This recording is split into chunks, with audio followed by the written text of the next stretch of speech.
My name is Rachel Monroe. That morning, I walked out of the conference room with a resume torn in half, and the look my sister gave me still burned in the back of my mind like a slap across the face. She smiled, right after making sure the entire hiring panel saw me as a joke, not worth listening to. But when the door behind me opened and the company's newly appointed CEO walked in, the man everyone stood up to greet, he looked at me and gently asked, "Are you okay?" No one in the room knew who I was, but they were about to. Have you ever been humiliated by your own family in front of others, and then had to stand back up, not to prove anything, but simply because you refused to bow your head one more second? I'd love to hear your thoughts in the comments. And don't forget to like and subscribe to the channel so you won't miss the stories that speak straight to the heart. Because right now, I'm going to tell you exactly what happened after that door closed behind me. I was born in Minnesota, in a house where the snow lingered all year and silence spoke louder than voices. My mother died of cancer when I was 8. I don't remember her voice clearly, only that her hands were always cold. But when she touched my cheek, it felt warm like early spring sunshine. She was the only one who ever placed a hand on my shoulder and told me I was smart. After the funeral, I didn't cry. I just sat on the wooden staircase, watching everyone quietly clear her things out of the bedroom, like she'd never existed. My father tightened his tie and quietly began a new life, one I had no place in. A year later, he remarried a woman named Sandra, who brought with her a daughter named Chloe, a perfect angel in his eyes and the shadow that swallowed the rest of my childhood. Chloe was 3 years older than me, smart, beautiful, eloquent, and always knew how to charm adults. I, on the other hand, buried myself in electronic textbooks, tinkered with circuitry, and collected DIY robotics kits. Just the weird kid. Every time I talked about algorithms or heat sensors at dinner, my father would set down his spoon, sigh, and look at me like I'd just ruined the evening. "Rachel, you live too much in your own world," he used to say. "Real people, real jobs. You understand? Out there, nobody's going to pay a quiet little girl obsessed with gadgets." Chloe was different. She played the cello, ice skated, led the student council, and nicknamed me Lab Rat. To outsiders, that might have sounded affectionate, but to me, it was how she kept me beneath her. Always the dusty, ink-stained little sister in the corner of their perfect family portrait. My dad never scolded Chloe, even when she teased me to tears. He'd laugh and say, "That's just sibling banter." But if I snapped back, his face hardened immediately. "Don't be disrespectful. You need to learn patience." When I was 15, I built a small device that used a heat sensor to automatically switch lights on and off when someone passed by. I proudly brought it to the family. Chloe glanced at it and snorted, "Poor kid's toy." My dad chuckled. Not because it was funny, but because he didn't bother to stop her. I carefully packed the device, carried it upstairs, and never mentioned it again. But the real wound opened when I got accepted into MIT, a school I'd sacrificed sleep for 3 years to reach. My dad said one thing: "That's expensive." Sandra added, "Chloe already has a scholarship to Stanford. Do you really need to compete?" I ended up covering tuition through grants, part-time jobs, and a mountain of student loans. No one asked if I was tired. No one asked if I needed anything. Chloe didn't get into MIT, but she followed my every step. When I started working on a research project to develop AI systems for people with speech disabilities, I was proud. It was my junior year capstone. A software prototype that could recognize and respond to delayed speech patterns, helping those who stutter interact more fluidly with computers. I spent sleepless nights drawing algorithm maps in red ink, taping them all over the wall. One night, Chloe called me on video, saying she was curious what I was working on. I was naive. I shared my presentation, hoping for a rare moment of sisterly support. 3 days later, a near-identical version of my design was uploaded anonymously to Reddit, a full week before my submission deadline. It spread like wildfire in the tech community. When I reported it to my professor, he shook his head and said, "Even if you were the original author in academia, publication timing is everything." I had to switch topics at the last minute, lost points, and worse, lost credibility. I had no proof, no one to accuse. When I asked Chloe if she knew anything, she just smiled. You really think someone out there cares about your little naive ideas? I said nothing. I didn't cry, but that night I peeled down every paper from the wall, one by one, and dropped them into the trash. Not because I was giving up, but because I realized if I wanted to survive, I had to learn how to stop letting even family walk over me without consequence. Chloe taught me that lesson in the cruelest way possible. And up until that fateful day at Atlas Core, she still thought I'd always be the lab rat. But she forgot. Even the smallest room can stir a storm when the door opens at the right moment. I used to believe that if I were good enough, the world would simply open its doors. When I graduated, one of the biggest tech companies in California invited me to their final interview round. I passed every test, every technical panel, even the ethics scenario evaluation, a subject I had poured my heart into during my last 3 years. The day I received the congratulations email, I was so shaken I couldn't even speak. That night, I sent a text to my father and Chloe. I got the offer from Raveltech. Chloe didn't reply. My father texted back, "Don't get your hopes up. They changed their minds. You'll be disappointed." I ignored it. I sent in onboarding forms, background verification, and waited to start. But 3 weeks later, a quiet email arrived. "We regret to inform you that after further review, the position is no longer available." No explanation, no call, no chance to respond. I sat frozen for over an hour, my hand still on the mouse, the air sucked out of the room. Months later, an old friend in Raveltech's IT department confided in me. A note had been added to my file. Not a cultural fit, history of pushback and difficult collaboration. It hadn't come from me, it hadn't come from any of the technical reviewers, it had been inserted by someone using an internal HR admin login, one traced to the New York office where Chloe was briefly contracted as a consultant at the time. I didn't confront her. I didn't explain. I didn't protest. I simply closed the door to my rented room, opened my laptop, deleted my old portfolio, and started everything from scratch. No more big companies. No name recognition. I pivoted to freelancing, taking projects from small startups and nonprofit organizations that couldn't afford full-time AI teams. They didn't care if I had a pristine resume or a glowing reputation. They just needed working solutions. I built simple but effective modules to assess ethical risks in automated credit decision systems. I designed AI filters for a community health group to ensure their software didn't discriminate against patients based on language or ethnicity. None of it made headlines. None of it landed on shiny resumes or brought in enough income to wipe out my student debt within 5 years. But every line of code I wrote, I knew it made someone's life a little easier, even if silently. But to my family, it was just one long list of failures. Every phone call home came with new jabs. Sandra would ask, "Still doing those little projects? Why not find a real job with benefits?" My dad would sigh, "Freelancing sounds nice, but how do you plan to live? Write poetry for a living?" Chloe didn't say anything to my face. She just posted stories flaunting million-dollar contracts, Paris conference halls, and captions like, "Work hard enough and you won't fear competition." Everyone who knew us knew exactly who she was talking about.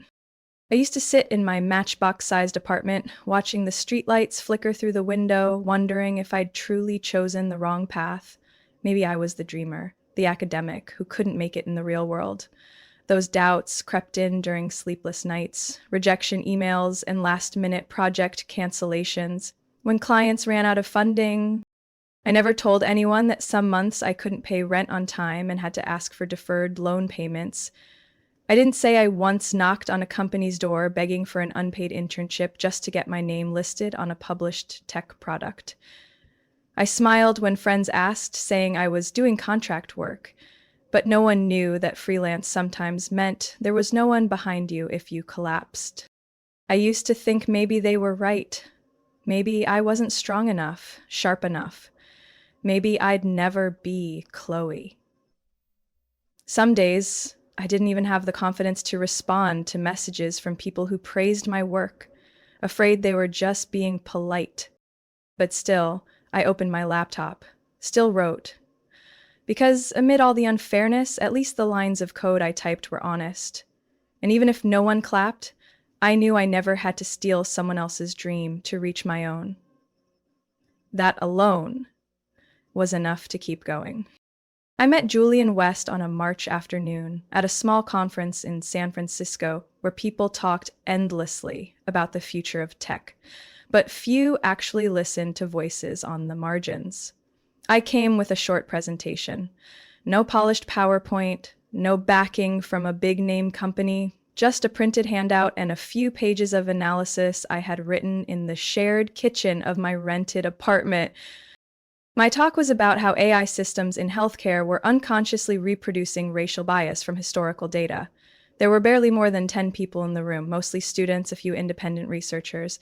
I stood in front of more empty chairs than occupied ones, voice steady but eyes avoiding contact. When I finished, there was no applause. Just one man who gave a quiet nod, then walked over as people started packing up. He wore a light gray shirt, no name tag, no business card. He asked me just one question. Do you have empirical data to support this conclusion? I nodded and pulled a small hard drive from my bag. He smiled. I'd like to see it. We sat down at a nearby cafe and the conversation lasted over 2 hours. It wasn't an interview or an evaluation. He asked, I answered, no interruptions, no shallow advice like you should believe in yourself more, just real listening. When I told him I'd once been rejected because my file was labeled difficult to work with, he didn't ask who did it. He simply said, if they couldn't read between the lines, maybe they never really read to understand. I didn't know who he was until a friend sent me an article about the new CEO of Atlas Corp, the very company I had once dreamed of working for. There he was in the photo. The same calm gaze and thoughtful eyes I'd seen that afternoon. I was stunned. I couldn't understand why someone like him would choose to sit through a freelancer's talk about code ethics and the invisibility of those misclassified by AI. A week later, he emailed me an invitation to join a nonprofit project he was sponsoring, an initiative to build a framework for ethical risk assessment in NGO systems. I didn't ask why he picked me. I just said yes. We worked remotely, sometimes holding online meetings past midnight. I had never seen a tech executive pay such close attention to every data diagram or question each assumption in a statistical model so precisely. At first, I addressed him as Mr. West in every email, until one day he messaged, after 27 rounds of debugging the same line of code together, I think you can just call me Julian. I laughed without feeling guilty about it. Whatever was growing between us didn't come like in the movies. No grand gestures, no melodrama. It was quiet, like water seeping into cracks I thought had hardened. One night, when I stayed up until 3 a.m. writing a report, he texted, I know it's important, but your eyes need rest too. Another time, when I doubted myself and said my suggestions might just be academic theory, he sent back a real performance chart and a single sentence. Real value doesn't need decoration. It exists because it's right. No one had ever said anything like that to me. Not my father, not my former professors, definitely not Chloe. The men I'd known before Julian had always found ways to silence me, with doubt, with sarcasm, with that distant, dismissive stare. But Julian didn't push me into the spotlight. He just stood there, holding the door open, waiting for me to walk through if I chose to. I used to think I wasn't good enough, not sharp enough, not enough. But every time I wanted to step back, he would gently ask, if you're the only one asking the right question, why would you stay quiet? I don't know what he saw in me. A woman cast aside by her family, shut out by the job market, chained to a past full of self-doubt. But I began to believe again in my own worth. Not because he said so, but because I started to see myself through the eyes of someone who carried no judgment. And maybe the important thing wasn't that I met Julian, but that I had finally hurt enough, endured enough to realize not everyone standing above you wants to keep you down. Some just extend a hand and say, you're still here, and that's enough. That morning was overcast, the thick clouds blanketing the last stretch of spring sunlight. I wore a plain white shirt, light gray slacks, and carried a resume I'd spent the whole week refining. Something about the interview invitation from Atlas Corp's HR department felt off. Urgent internal expansion for strategic positions. No mention of who was overseeing it. No line about the panel members, but I didn't question it. Maybe I was too focused on the chance to finally work at the place I had dreamed of for years. I arrived 10 minutes early. The receptionist led me to the 8th floor, where ceiling lights cast sharp reflections on a spotless glass table. Everything was immaculate, cold, and just a little too perfect. I took a seat in the corner, slightly tense, but confident I had prepared enough. My portfolio wasn't just numbers. It included endorsements from 3 companies I had consulted with, a live project in the testing phase, and high marks from an independent review. I believed in my work. What I hadn't prepared for was the person who opened the door. The sound of high heels echoed on the marble floor before I saw her face. When the conference room door swung open, I almost didn't believe my eyes. Chloe, navy blue blazer, hair pinned back in the professional but approachable style she always favored. She didn't look at me, not even a glance. Only when her eyes flicked my way for a split second did I realize everything. She knew I would be there, and she had planned this. No one introduced her as the lead, but her seat at the head of the table and the way others deferred to her said everything. She wasn't just attending, she was running the show. She was in control. And I had just walked straight into her trap. When it was my turn, I tried to stay composed. I stepped to the center of the table and placed my resume down with both hands. No one asked my name, not a single polite greeting. Chloe glanced at the summary, then slid it to the man on her left. A middle-aged man in an expensive suit and half-rimmed glasses skimmed the pages like flipping through a carnival flyer. "This section's a bit long-winded," he muttered, without reading the first page fully. Another panelist chuckled softly, like they didn't need to read more to agree. I took a deep breath. I've focused on practical implementation across nonprofit and small business environments. These analyses help evaluate risk across multiple levels. Before I could finish, Chloe cut in. "You're still freelancing, right? So you've never formally worked at a large-scale organization?" I nodded. "That's true, but I've worked consistently with 3 organizations. I mean real experience, not small contract work," she said, still refusing to look at me, her eyes fixed on the comment box in the bottom left of my resume, like it was the only thing that mattered. My throat went dry. I wasn't there to beg for sympathy, certainly not to be dismissed. But I couldn't walk out either. Not when I knew what was unfolding was a performance, and I was the lead in a scene I never auditioned for. One of the panelists, possibly a project manager, flipped through a few pages. "This idea was presented at the Berkeley conference 2 years ago, right?" "I was the primary presenter that day," I replied. He raised an eyebrow. "We recall the speaker being a director named Nathan." "I authored the foundation. Nathan was the project advisor," I said, steady as I could. No one responded. Chloe smirked, folded the resume in half. Then, without warning, the man in glasses stood up and ripped my entire file in 2, right in front of everyone. The sound of paper tearing echoed like a slice through bone. "Let's not waste more of the company's resources," he said, tossing the pieces into a trash bin near the table. I stood frozen. No one apologized. No one objected. Chloe sipped her coffee and turned to the person beside her. "We still have 2 candidates left, right?" I looked down at my hands, still resting on the table where my resume used to be. Empty. No documents. Just a heavy silence and the vacant stares of people who had decided my worth before I even spoke. I walked out of that room without saying a word, but inside me something had started to burn. Not shame, but the slow, rising certainty that I had lived with this kind of injustice for too long, and I was no longer willing to accept it. No one has the right to reduce a person to a punchline just because they hold power. And if they forgot that, then maybe it was time I reminded them. Not with words, but with action. I walked out of the building with ice in my hands and a lingering warmth at the nape of my neck from those mocking looks sliding across me. But this time, I didn't walk away quickly.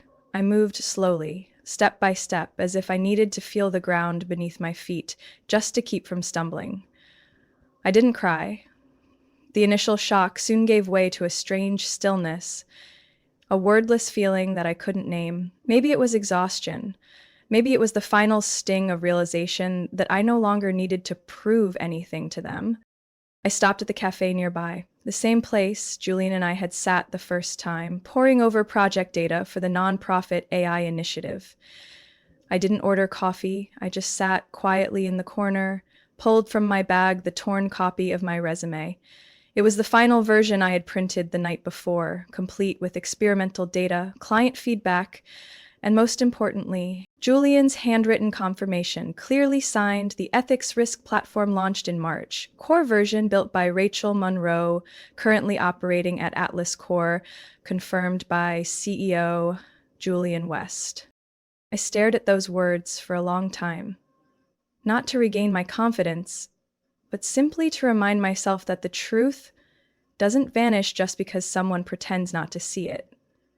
I didn't come back to fight for a job in a place that didn't accept me. I came back because I refused to let this morning's outcome end with Chloe's sneer. When I walked into the lobby again, the receptionist looked stunned. "I need to see the panel again," I said, my voice calm but firm. She hesitated a few seconds, then picked up the phone.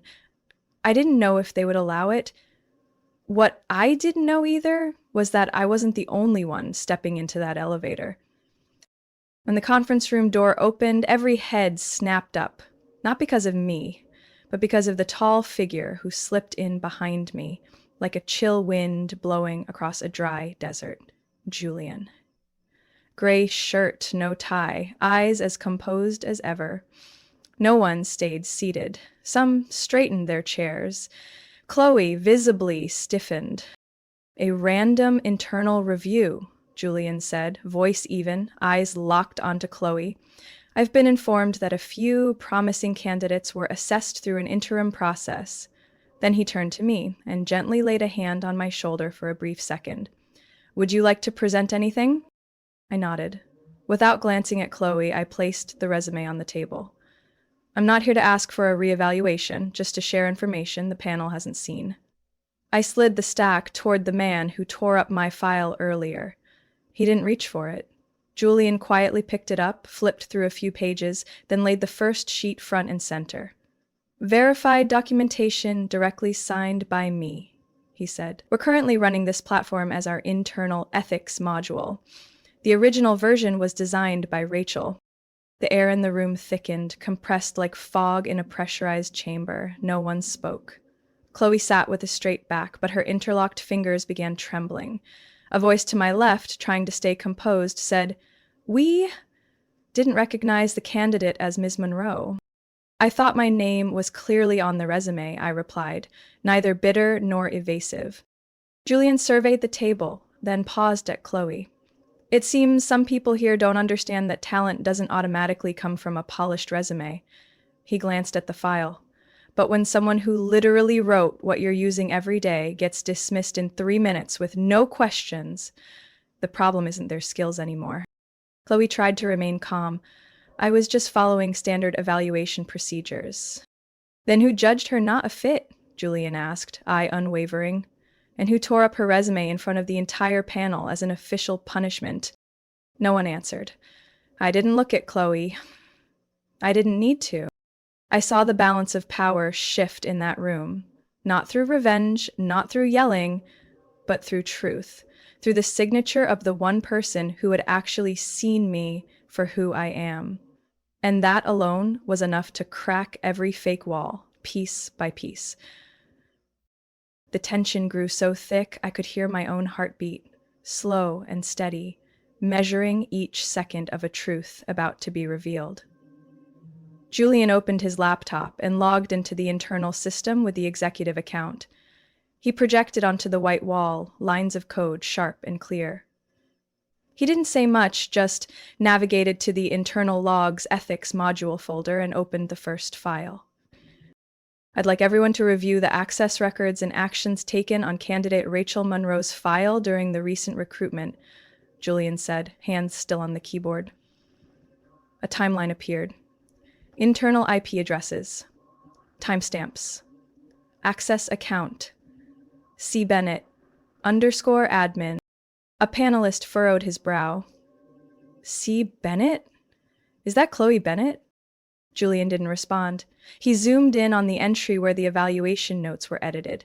Not a fit with company culture, poor response to feedback, tendency to manipulate personal info to garner sympathy. Those words, if entered during preliminary review, were enough to remove a candidate from the process entirely. I sat still, back straight. I had seen that note before. I had thought maybe I wasn't good enough. I had thought I might be a burden to any organization I joined. But now I was reading those words typed by the account belonging to the same person who slept in the room next to mine, who once blamed me for blowing a fuse after she used my mother's hairdryer, who called me an emotional leech just for writing Dad a letter. Chloe remained silent, no denial, no excuse. Her fingers twisted, likely counting defensive strategies.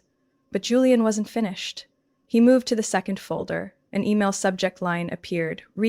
Client evaluation notes urgent from r.monroe@atlascore.ai. The message: she's a professional disaster in heels. The recipient was a major partner I had never worked with directly, but for months I'd heard vague rumors that some clients were hesitant whenever my name was included in proposals. Julian looked at me. Did you ever send this email? I shook my head. No, that email address isn't mine. It doesn't exist in the official system, just a copycat. A technical analyst at the table's end confirmed that email was sent from an Atlas Core IP through a temp admin account. We just traced the logs. He paused and looked at Julian. Julian nodded. He clicked open another window showing the temp email system log. Account used, C. Bennett _guest admin. No one dared glance at Chloe now. No one found a smirk to mask their awkwardness. An older panelist sighed, emphasizing each word. This is a serious breach of professional ethics. Falsification intended to damage a colleague's reputation. I didn't look at Chloe. I didn't need to witness her reaction. I knew her too well. Enough to know that this silence wasn't regret. It was fury at losing control. She always believed she held the ropes, wrote the script, decided who stood in the spotlight and who faded into darkness. Julian stood, voice still calm but no longer gentle. We will forward all this to legal and HR for appropriate action. In the meantime, I propose we suspend Chloe Bennett's access until the internal investigation is complete. A few people nodded. One reached for his phone, likely to notify IT to lock her account. Chloe suddenly stood up. You're doing this for her, she spat, voice lost its composure. You're sacrificing the company's reputation to protect a soft little foster sister who doesn't know how to pull herself together. Julian didn't respond. He just looked her straight in the eye. There was no trace of the empathy that once existed between two people who grew up in a harsh world. It was the look of someone who had finally accepted that not everyone who shares your blood knows how to love. Not everyone who shares your home understands fairness. And not everyone who shares your name wants to see you succeed. I sat still, my hands rested on the table, my back stayed straight. I didn't feel the need to defend anyone. I didn't need to plead for understanding one more time. The truth had spoken. And this time, I wasn't the only one who heard it. Chloe stood in the middle of the conference room like someone who had just stepped off stage after the spotlight had already gone out. The people who used to laugh with her, who once nodded in agreement with every raised brow, now avoided her gaze like a storm that had lost its direction.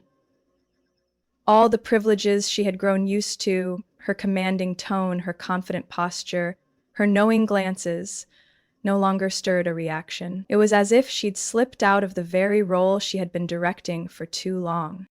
You're being manipulated, Chloe burst out, her voice unsteady. I'm the one who introduced her to Julian. Without me, she'd still be nobody. clinging to cheap conference panels. I didn't turn to look at her, but my voice rang clearly through the cold, heavy air. And when he chose me, you made sure no one else did. I didn't need to raise my voice. Every word I spoke weighed more than all the things she had thrown at me for years. Julian tilted his head slightly, as if to make sure everyone heard his closing remark. No one, he said slowly, has the right to drown someone else just to hold their own seat. Chloe turned to him. In her eyes I saw both pain and resentment, as if she were the one who'd been betrayed. She opened her mouth to speak, but then hesitated. There was no one left to appeal to. No more forced applause to support her loaded remarks. No more allies. No more audience. A senior member of the board, the oldest person in the room, quietly placed his hand on the meeting notes. He looked at Julian, then toward HR. I don't think we need to wait. The termination takes effect immediately. The HR representative recorded it. No one objected, not one. No hand raised in defense, no voice saying, give her another chance. Chloe blinked. Her throat moved as if she wanted to defend herself, but everything had spun too far out of her control. She turned and walked between the rows of tables, each step heavy, as if dragging pieces of shattered authority behind her. When she neared the door, she looked back one last time, searching my face for something familiar from the past, a sliver of softness, a crack to slip through. But I gave her nothing. There was nothing left to return. Nothing worth holding on to. And in that moment, I understood something. Some people grow up under the same roof, but spend their lives competing for the light. They're not afraid of the dark. They're afraid of being forgotten, afraid of no longer being the center. Julian sat back down and gently closed the final log file. Let's proceed with the rest of today's agenda, he said calmly, though I believe we should start by rewriting our hiring procedures. I remained seated, hands on my knees, not exactly relieved, not triumphant either. Just feeling something slowly leave my chest. Not victory, closure. Something I'd never dared hope for, now unfolding before me like a film fading into its final frame.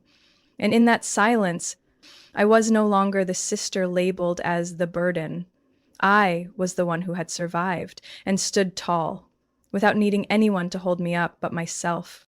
When the meeting ended, people began to leave the room with an uncommon quiet. I stayed where I was, not lingering, not rushing. Julian slid a folder in front of me. On top was the official offer, Chief Ethics Architect, Atlas Corps. The title was bold, clear. Not a promise, not a favor. It was recognition. They created that role just for me. It wasn't part of the old org chart. It didn't inherit anyone else's title. It was a seat I hadn't clawed for, hadn't begged for, hadn't bargained for. I was offered a choice of offices. Chloe's former office was on the highest corner, glass walls overlooking the Manhattan skyline, the kind of place where the city sprawled like a giant spreadsheet. Everyone assumed I would pick it. Even the facilities manager gave me a tour with that expectation. I stepped into that office for exactly 3 minutes. Everything had been cleared out except a picture frame face down and a whiteboard with a faint chalk line still visible. Winners, write the rules. I didn't touch a thing. I just stood there for a moment, then quietly walked out. I'd like to sit near the dev team, I told the staff member waiting outside. He looked puzzled. You mean on the 4th floor? The space without private offices? I nodded. Just a corner with sunlight. And a pinboard. That afternoon, I set up my new workspace myself. No soundproof glass walls, no personal coffee machine, just a long desk, a few slightly wobbly chairs, and the sound of keyboards tapping from all directions. But I felt at peace. No need to watch who walked by, no need to keep up a role anymore. I opened the drawer and pulled out the resume that had once been torn in half during that interview. I hadn't saved it as a keepsake, but as a reminder of the one thing no one could ever rip from me: resilience. I pinned that paper to the board behind me, folded neatly, with a small handwritten note attached. In rounded letters I had written, "Don't let anyone decide your worth based on how they see you." A few people from the dev team passed by, paused for a moment, and said nothing. Just a nod. I returned a faint smile. For the first time in years, I felt I was exactly where I belonged. Not because someone placed me there, not because someone stepped aside, but because I chose it. I chose to see the whole system at work. I chose to sit beside the people actually building value, instead of watching from a place meant only for control. I didn't need a glass wall to prove I'd made it far. Just a pinboard and a space to work honestly, shoulder to shoulder with people who didn't need me to fit into a powerful title before they listened. And in that simple space, I started again. Not from the beginning, but from the place I should have reached long ago. My phone buzzed just as I was reviewing a new risk assessment chart the dev team had sent over. The screen displayed a short message, no period, no emoji. I'm sorry, I didn't see it all. It was from the man who once told me that passion was a luxury if it didn't pay the bills. The one who stayed silent when Chloe mocked me in front of the family. The one who had been quiet for so long that there was no space left in me to wait for an explanation. I didn't reply. Not out of anger, but because I'd had enough. Not every story needs a happy ending. Some relationships once worn down layer by layer are best left in silence. I placed the phone face down. Not to avoid, but to continue. Later that afternoon, I walked past the hallway on the 8th floor, where HR was running a new round of interviews. Chairs lined the wall, hastily printed notices pinned to a whiteboard. It was the same space where I once stood, with trembling hands, holding a resume no one ever read, while others decided my future in just a few minutes. A young woman sat at the end of the hallway. Her hair was tied back hastily, the edges of her resume were already creased. Her eyes scanned the room, uncertain whether to leave or stay. When our eyes met, she quickly looked down, just like I once did, realizing I wasn't bright enough to catch anyone's attention. I walked over without saying much. I sat beside her for a moment, then offered a quiet smile.